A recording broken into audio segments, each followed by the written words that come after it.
How's it going, guys? Alex here. Welcome back to another SSR Analysis video, and today we are going to be taking a look at the final rebirth, which should be Agility Super Saiyan 2 Vegeta. And honestly, his card before wasn't that great, but now that I'm looking at his card now, obviously it does seem much better. Obviously still isn't the greatest because of a few factors, and I will be going over that today. And I hope you guys are having a great day as always.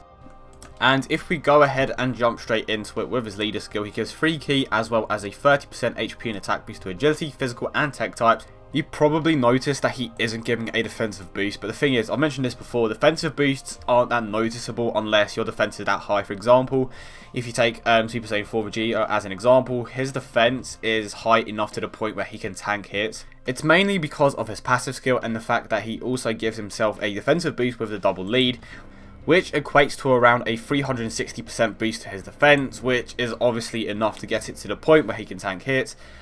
He also causes supreme damage, and he gets a 90% attack and defensive boost when HP is 80% or below. So, as I was saying earlier, there are still a few things about this card that aren't that great, and one of them being that he still has the restriction, pardon me.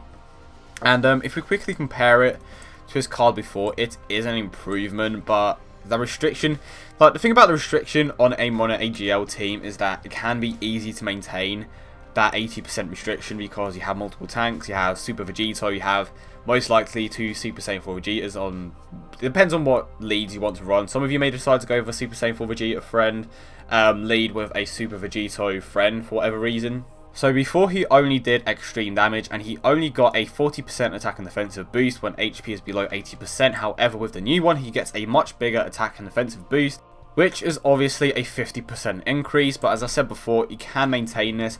He is a good unit despite having the restriction, but it definitely is a bit of a letdown. But if you go ahead and have a look at his links, he has Super Saiyan, Saiyan Warrior Race, Golden Warrior, the Vegeta family, Revival, Prepare for Battle, and Shattering the Limit. So his main link there is obviously Prepare for Battle, which is a very common link on an agility team. And again, because he is a rebirth, he unfortunately does not have the Fierce Battle link, which would have provided him and the units around him with an additional 15% attack. But despite that, if you are lacking any top tier agility type units, he is definitely still a good replacement, especially if you put in some dupe system abilities into him. But I will say that one of the better things about this card is definitely his leader skill, because if you don't have a leader that allows you to obviously take on the tougher events, he is a decent replacement. Granted, you can only use it with 3 different types, but it's better than not having a lead that can't do this at all. Every percentage lead nowadays is extremely valuable, even if it doesn't give that much of a percentage boost. But overall, the card is decent. The restriction is a bit of a shame. His links are fairly decent, to be honest. He has the generic Super Saiyan links, which is fair enough.